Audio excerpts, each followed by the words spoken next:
morning, Andrea. Yes. Nice to see you.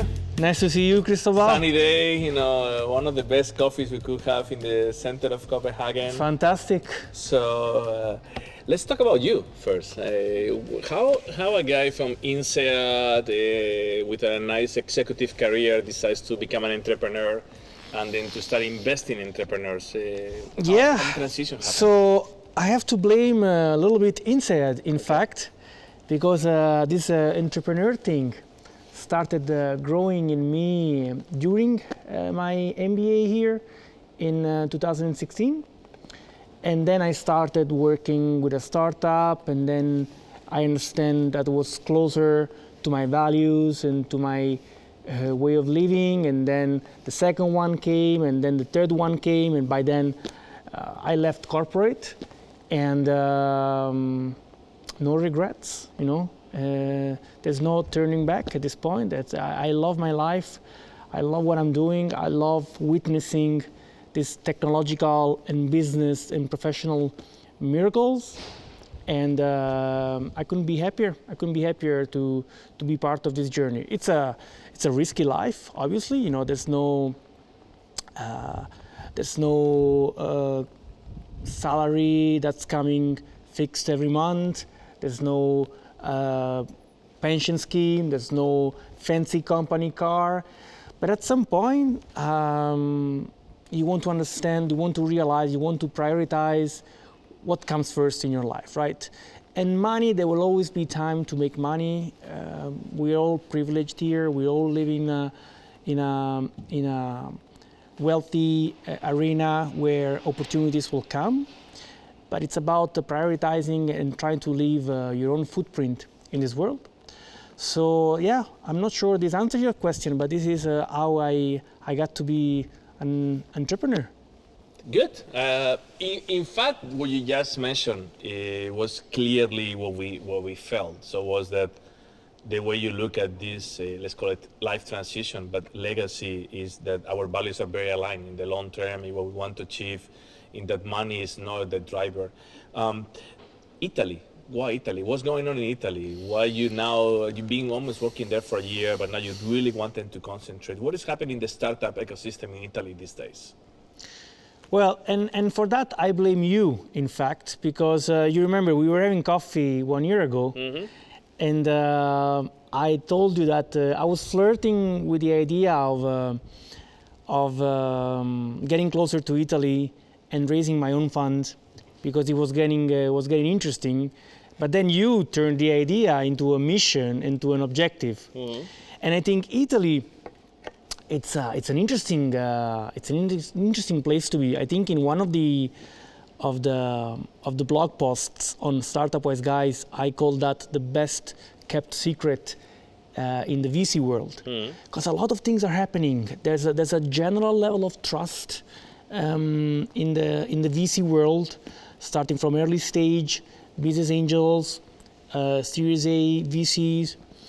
Startups quality is getting better and better. The government is putting some serious money on the table to help entrepreneurs.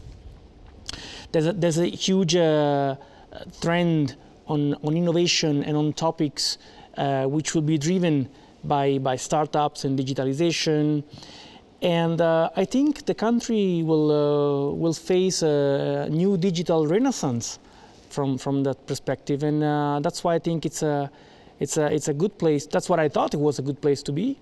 That's where I will be going very soon. Digital renaissance. I like that as a title. But so, what is Wise Guys in the digital renaissance ecosystem? What are we bringing there? Where are you leading, bringing Wise Guys into Italy? Well, you remember, you and I went for a little road trip in November 2019, and we were asking players and VCs and business angels, we have this idea of starting a new accelerator concept in Italy. What do you think of that? And you remember, none of them thought that we were too much, that there was already a place taken. And I think because the value proposition that we shared, which is, entrepreneurs driven, international, not afraid of hard work, chasing rough diamonds, all these things somehow are adding a new layer on the existing good but underserviced ecosystem. And I'm looking forward to being part of that journey. I think there are 10,000 startups at the moment in Italy overall. So as you see, for a country of 60 million people, it's not too much. Roughly the level of investment from a VC perspective, it's you can fight the numbers, but it's around $500 million per year. So still a lot to be done. Yes, for sure. And I think Startup West guys in the early stage with a very robust program that brings can do a lot of good things.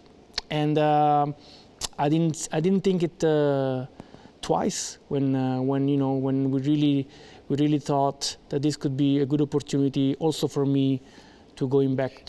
How do you feel? You're you're going back home, right? I don't know. Yeah, Even no. if I think you feel really much at home in Denmark. How I do you mean, feel going back at home after 10 years? It's been 10 years in Scandinavia, and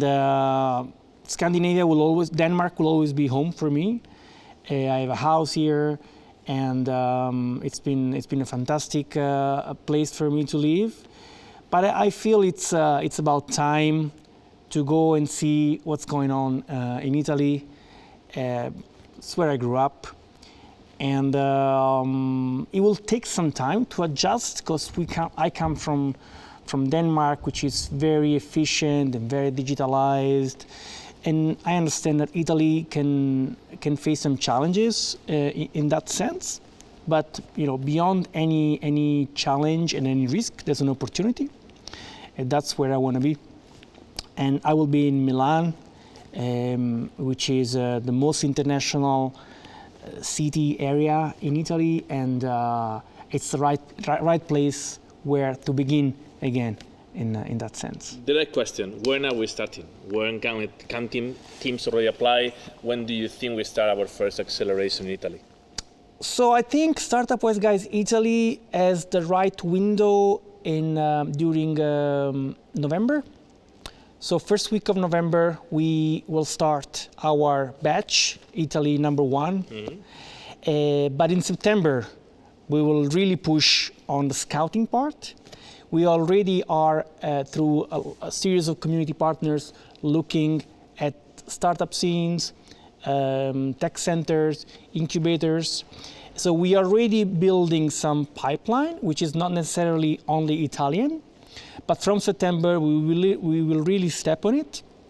We will open the call, and startups will be welcome to apply for Italy batch number 1. Good. So looking forward to that. Looking forward to actually be in Milan with the startups. Yes. Actually, I can't wait to start really pushing them. Yes. So thanks, and see you in Milan latest November 1st. I'm looking forward to seeing you there, Cristobal. Thank you. Let's get some coffee. Let's get some coffee. Ciao.